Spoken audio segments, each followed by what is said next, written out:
1 week season. Hey, and welcome in, OWS fam. So glad you are with us. We are back in the DFS Labs, presented by 1 week season, as always, where the purpose of the show is build a DraftKings lineup. Use that to talk through the upcoming, in this case, the Week 5 slate. As we are on the doorstep of the slate, it is Friday around lunchtime, and it is just about set, just about time to really grind for this upcoming slate. I'm your host, Cheeseman. Glad to be with you, and it is time to welcome up Papy. Papy, how you doing, man? How was week 4 as we briefly kind of look back, even though now it's pretty far in the rearview mirror there. Yeah, I mean, I thought it was going to be a great week at 1 o'clock because I had a lot of Nico and a lot of Mike Evans, but then I had a lot of Kyler Murray at 4 o'clock, and that stung because I will never understand why the Cardinals ran the clock out on themselves last week. And watching that game was just so frustrating when I have all these good lineups with Cardinal stacks and I'm sitting here just like pulling my hair out. Like, why won't you guys throw? You're losing. You're playing the worst secondary in the league. Throw the ball. And they're just like, nah, you know what? We're just going to pack it and take it to the locker room. No explanation for that play calling. I can't even think of a stupid justification. It was just stupid. Yeah, I'm still scratching my head as well on that one. Just the lack of aggression from the Cardinals. And I'm right there with you, man. Just really felt pretty strong after the 1 o'clock games going into the afternoon thinking, hey, Kyler, has a big game. I was already picturing, hey, Marvin's going to have 8 receptions for 120 on 12 targets and a pair of touchdowns, and it's going to be a great week. And nope, definitely did not happen. Yeah, and on my main lineup, which some people might have seen because I sent it to Stat for his lineup review. And I had Nico and Mike Evans on it, and then I had the Kyler Marvin stack, and I also had Trey Tucker on it. And so right away, Trey Tucker and Marvin scored in the first drive of the game, and so I'm over here celebrating. Oh, it's gonna be this huge. It's like actually they're not gonna get more points. Yeah, that's all they're gonna do. The rest of the way. Yeah, you just saw their entire production for the day was that right there. Yeah, man, those are the most tilting. Absolutely, just when they get off to the hot. I said that just to I think Stat on Thursday, which by the way you guys can check that video out that we did. But said the same thing. The hot start is just it gives you that hope. And then it just rips it away, just without empathy. I mean, just brutal. Just let me know I'm dead in the first quarter, man. Like, don't the first quarter exactly. 1 o'clock. I mean, I can go do something else. I can I can move on.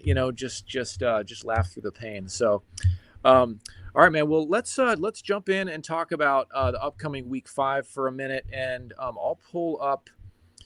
I guess I'll pull up DraftKings first here, and we can just talk quickly through what injury situations would you say are the biggest to you right now? Got a couple that are relevant, maybe not as much as like Week 3 and a little more in Week 4, but certainly still some ones that you can at least be aware of.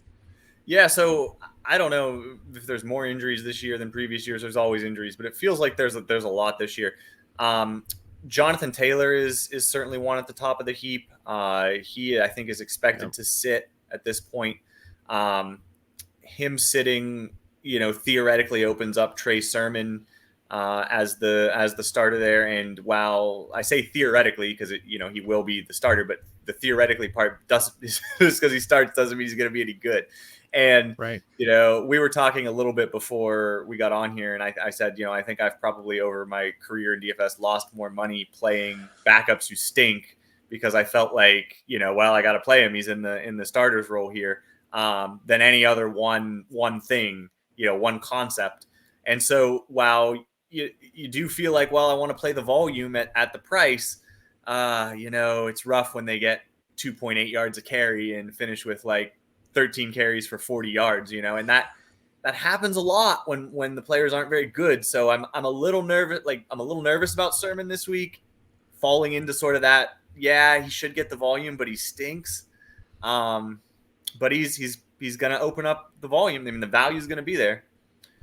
Yeah, it will definitely. So that's definitely a situation to monitor. Obviously, will Anthony Richardson play or will potentially Joe Flacco get the start for the Colts? And then, as you can see here, a couple other relevant Q tags. I think Mixon is going to be out. We talked about that briefly. Kenneth Walker probably going to play. And then at receiver, I guess the other one that's kind of interesting, could really influence a potential value play is Malik Neighbors. He's not looking too hopeful at this point. Yeah, he looks like he's going to sit, and it opens up Jalen Hyatt to start, who is totally free. I think he's 3.1K. And he's a deep threat. He's fast, and I see him sort of as a GPP play. Guy who could put up a big day at low ownership and be basically free. And if he does catch a long touchdown at 3.1K, he could become a must have it player. To win a big tournament. So certainly should be aware of him. I'm trying to think. The Brian Robinson Jr. is the other one who I think right now is speculative to play at best. I think it's probably leaning more that he won't play. It did practice Thursday. Yet. We'll see today if he practices, but Eckler practiced in full yesterday, and so that opens up the opportunity for him to be the starter there. Although, they mixed in McNichols more than was expected, I think, last week, and he vultured 2 touchdowns. So, and of course, that was the other thing was I had tons of Robinson Jr. in those Cardinals. It was like Robinson Jr., Murray, and Harrison. I had them all. That was my, stack on my main team. It's like, not that Robinson Jr. had a bad game, but he could have had a huge game if, it wasn't for those 2 vultured touchdowns. So it was like watching vultured TDs and then the Cardinals run out the clock on themselves, and you're sitting over here like, wow, put me in a pine box, So it's just, that's what happens sometimes in DFS. That's the game we play. It is, man. It is. Okay, great. And guys, we may have not hit. I think we hit the major ones, but, obviously just monitor injury situations as it's always relevant going into the weekend. With that, Pappy, one of my favorite things that we do on this Friday show is look at ownership. I feel like you've got great takes in terms of just, big own plays, how to approach those, but also leverage opportunities as well. So what stands out to you as we look at ownership here? So the leverage play that I'm going to be huge on this play in all my lineups. Like we build a $20 Millie Maker lineup. We try to get a little bit creative, but I'm playing high stakes on smaller entry lineups every week. And I'm going to use this. I'll tell you right now, I'm going to use this stack that we're going to do today in my smaller entry lineups, which I'm not typically doing, but I am going to do that this time. And it has a soft spot in my heart, and it's the Bengals and Joe Burrow against the Ravens. And if you look at Joe Burrow's ownership, they are not expected to be very popular, the Bengals. You can look at their receivers too. The reason that this has a soft spot in my heart is because in 2021 Week 16, which is a game that I wrote up for the Edge, I stacked the Bengals in the Ravens game, and it was my biggest to-date DFS win. Won just below 6 figures, finished 6th in the Millie Maker, awesome. Won a bunch of small field tournaments, and so I of course remember that, and it's this matchup. For whatever reason, the Bengals throw against the Ravens, and the Ravens are a pass funnel, but the Bengals are just very reliable to come out and throw against the Ravens. They've done it for years now. They're more aggressive against the Ravens than any other team. The Ravens profile as a pass funnel yet again.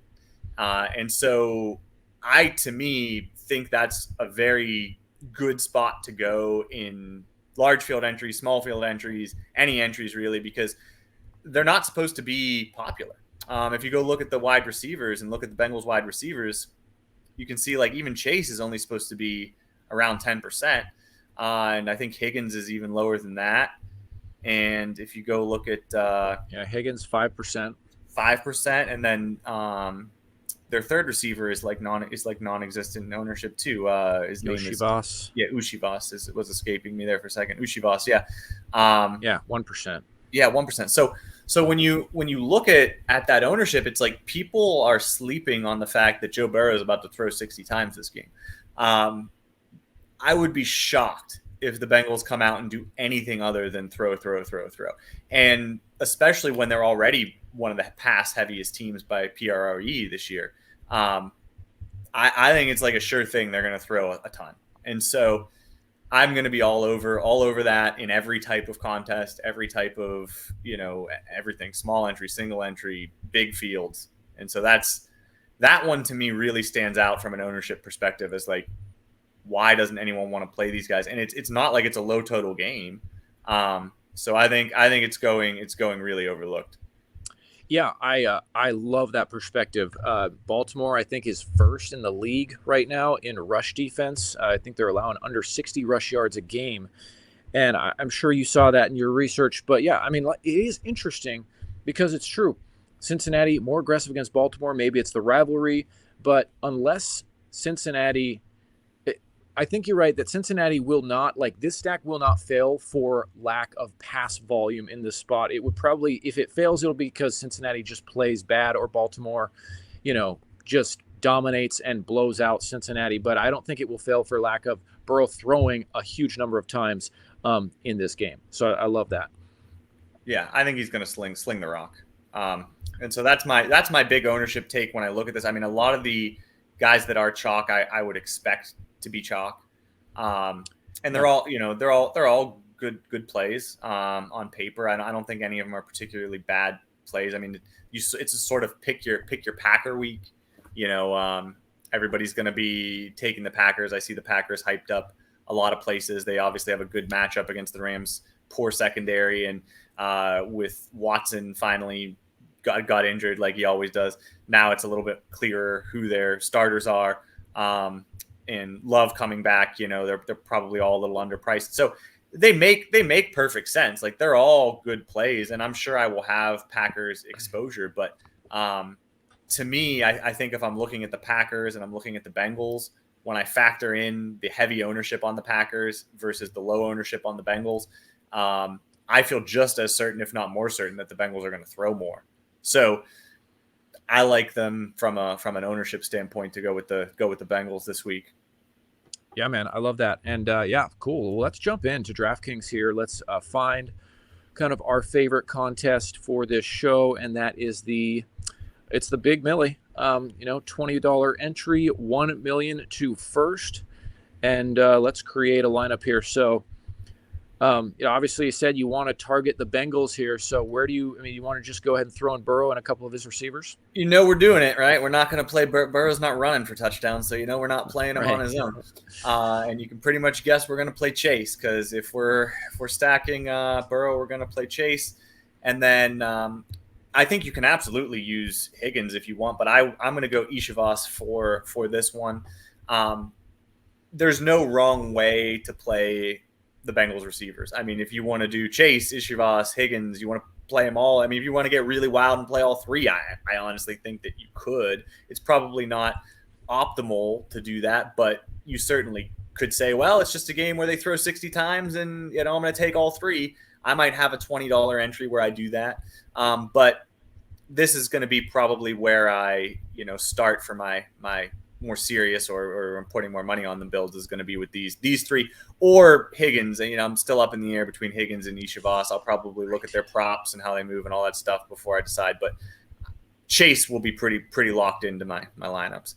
And I like how you just said an underrated way to look at it is look at props, look at kind of, how the lines are moving.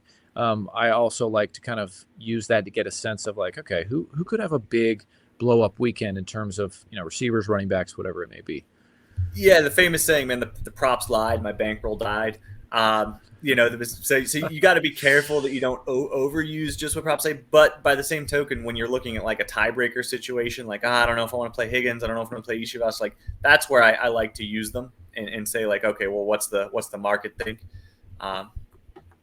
Yeah, absolutely. Okay, so you got Burrow, Chase, Yoshivas here. That's 18.4K for that combo. So you're looking at you need about 72 to be a 4X and on pace for 200.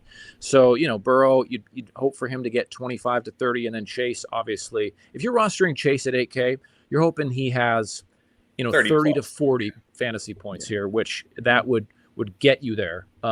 Pretty much with if Yoshivas had a Yoshivas had a solid game. His name is not an easy name. It is. But yeah, that's what you would hope for, right? And that's what you're looking for.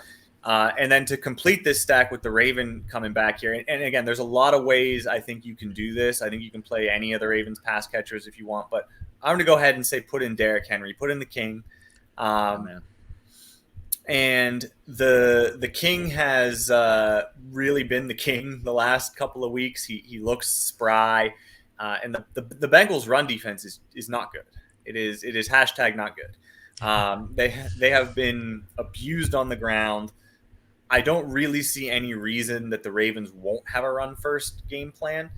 And this kind of gives you the ability to tell the story here of, well, if the Ravens come out and are effective running and they take a lead, and then the Bengals are like, well, we're going to throw anyway, but now we're really going to throw because we're losing. That this could really be a stack that puts up a lot of points here if this game takes off. And I think in the week when I did very well in 2001, I had Burrow, Chase, Higgins, and Andrews was the Raven that I had coming back. I don't mind taking a swing on Andrews this week. He's going to be non-existent ownership, and everyone's ready to give up on him. That's when he might strike. So. Yeah. I don't mind him this week, but I think for this stack, I'm gonna put one up here with the king in there, and just say, well, he gets it done. I'm not gonna argue with that. Yeah, and then the second running back, right? And I'm putting in, I feel like, a lot of the expensive players here first, but I want to go with Mason. And Mason is a guy who I've probably been a little bit underweight on the last couple of weeks as I saw his ownership really coming up and his price coming up. And this week, even though his price is higher and I'm sure his ownership is still going to be relatively high, it's just too good of a spot to stay away from. He's at home. He's playing the soft Cardinals defense. It's hard to not see him getting 25 plus carries. He even got a little bit more involved in the passing game last week, but it's not really even about his 3 targets or whatever, even though that's nice. It's really about just his ability to put up 100 yards and 2 touchdowns on the ground in this matchup at home. I mean, it almost feels like 100 yards and 1 touchdown is a favorite. And if he gets that second touchdown, he's going to be a guy you could need to have. And it's interesting because the league is going so much away from pass, and it's becoming guys like Henry and Mason who just get 25 carries and can just win on the ground are putting up the tournament winning scores versus guys who catch a lot of passes out of the backfield. And so I'm more willing, I think as an adjustment, I'm becoming more willing to play yardage and touchdown backs than always having to have a guy who has a receiving element to his game, which for a lot of years, you kind of, yardage and touchdown back had to be in a very specific circumstance to want to play him. They're a lot more viable this year, in my opinion. Yeah, absolutely. And with Mason particularly, just a piece of that 49ers offense is so nice to have. It's one of those weeks where you kind of expect San Francisco is going to put up 30 plus points, real life points here. And so having exposure to the Niners in almost every lineup is probably a plus EV move. It's tough to not want to. It is. It's tough to not feel like it's a pick your Niner week. And I know a lot of people are going to play this like a pick your Packer week because they're kind of all underpriced, and Watson being out condenses things a little. So I think there's going to be that element too. But and again, those are good plays, but it's also going to be relatively chalky to do that. I think I'm going to go more Bengals than Packers this week, and we'll see how it goes. All right, so we gotta save some salary on this lineup right now. So let's go ahead and let's do that. And at defense, we'll go ahead and we'll put in the Broncos. That's been the pick this week. They are, and I hate playing defenses that are going to be chalky. I hate it because defense is such high variance. Like, you don't really know who's going to get a defensive touchdown. But the Broncos are pretty strong on paper play. I will say that if you want to switch it up, you can certainly play the Patriots, who are the same price, and they're getting Miami, who I don't think is a very good offense right now. And so if you want to mix that up, I think that you could, and I probably will mix the Patriots in there because the Broncos are going to be so popular and the Patriots are the same price. You can basically assume they're not going to be very highly owned. So I think there's merit to going with them. But as far as just the defense that is the best play on paper, it's hard to not think that that's the Broncos. They're at home. They're getting a weak offense. They've been very good. The Broncos defense has basically been a top 5 unit. So $2,900. They're not priced like they're an elite unit at all. They're pretty strong on paper play, in my opinion. Yeah, no, I love the Broncos, even though, like I said, that's been a popular pick this week on the DFS Lab. That was the defense that when I first started looking at a couple of builds on Tuesday, I scrolled, always scrolled the bottom, see where can I save money on defense, and the Broncos jumped out right away. So, and sometimes, yeah, I mean, chalky defenses are hard to play, but there have been several instances that I can remember where the chalky defense was the one that smashed on the weekend. I remember, I think last year, the Cowboys had a pretty chalky week against, a team with a backup quarterback, and they put up a couple defensive touchdowns. Of course, we all remember the Patriots when they were putting up crazy defensive scores. So it can be, again, it is highly variant, but it still can work. I mean, it's incredibly variant, but yeah, it absolutely can work. And you sometimes if the Broncos defense scores 15 to 20 points and they're 20% owned, you're gonna need them. So if you think that they're gonna do that, then putting them in makes sense, even if they're gonna be chalky. All right. So one thing I want to say here about this lineup is this base right here, which is why I started with saying it, is what I really like about this lineup. And I think that at this point with 4,500 left, you can do a lot of different things, in my opinion, from here to still make it a good lineup. And so I think that, these next couple players we're going to go through are the ones I don't feel as strongly about. And there's certainly ones where there's different ways that you could go and different things that you could do. So I would say if somebody is looking at this lineup and wants to play it, like if you want to make some changes or there's different things that you want to do, these next couple players would be where I would probably recommend looking to sort of make that adjustment. For this one, we're gonna go ahead and we're gonna do a little mini correlation in the Packers game, right? It's pick your Packer week, so let's go ahead and put Kraft in at tight end. Got it. And we're saving money there. We're taking a guy who I think will carry ownership like all the Packers. I think will probably carry less than some of the receivers. And he's really been getting a lot of work. Musgrave was the starter last year. He supposedly beat Kraft out. We see he had a lot of targets last week. He's been playing the snaps. And I like him a lot better with Love under center. I think Love uses his tight ends. He saw that last year. Saw it last week. So I think with Love's return, that makes Kraft stronger. It's not as if he's going to be, unowned or anything like that. But I think that you'll live with his ownership. And if he's the one who gets it and he ends up hurting Reed or hurting Wicks or hurting some of the more popular guys, could end up being all right there. Yeah, definitely. All right, we're going to eat a little chalk here, and we're going to go with Whittington, the Rams receiver. Yeah, man. And he's going to be popular. And he saw 8 targets last week. He's cheap. The Rams play 11 personnel at an extreme rate, so he's always on the field. And he looked good last week. He looked good in the preseason.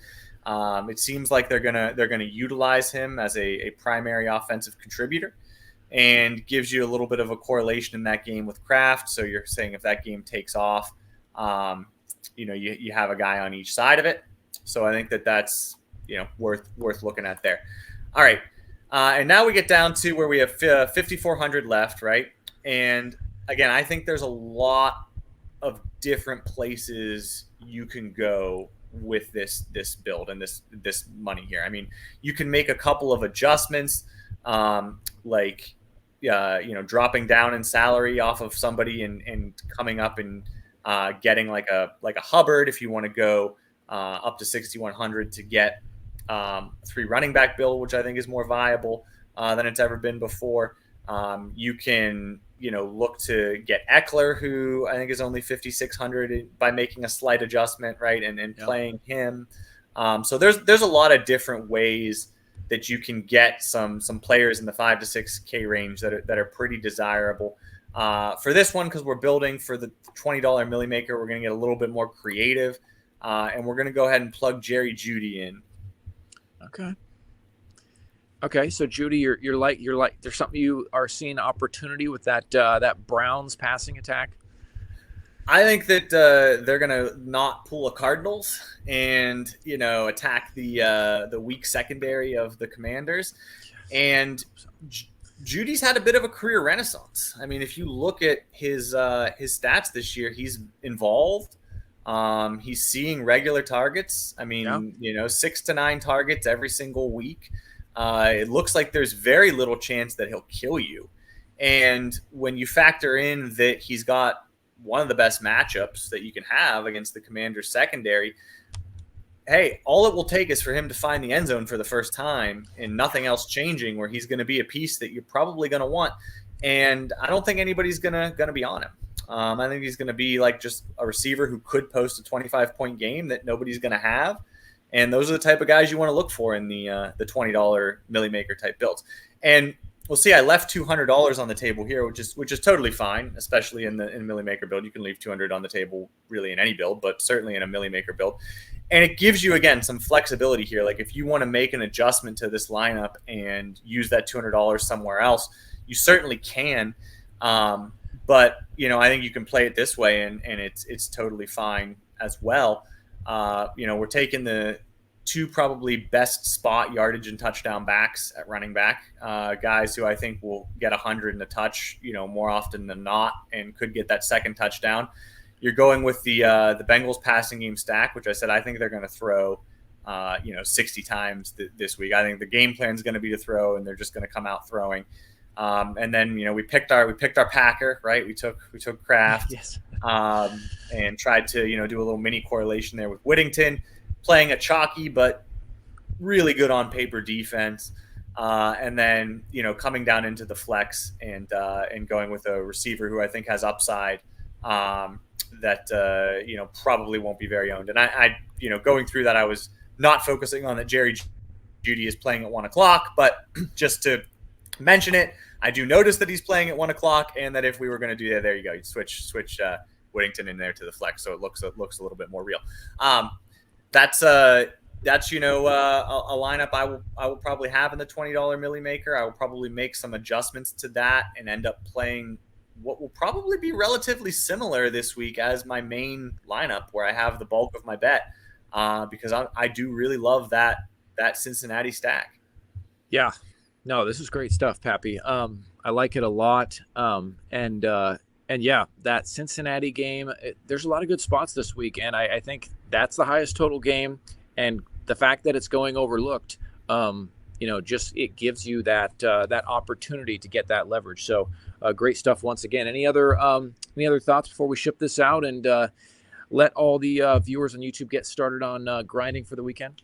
No, I mean, I'm excited about this week. The Bengals Ravens matchup does hold a special place in my heart, and I feel like it's one of the highest confidence. Like I really feel like the Bengals are going to play the way I think they're going to play spots, and so I love going to it. I'm going to go to it this week, and hopefully it pays off again like it did in 2021. Yeah, I love that. Awesome, Papy, great stuff, man.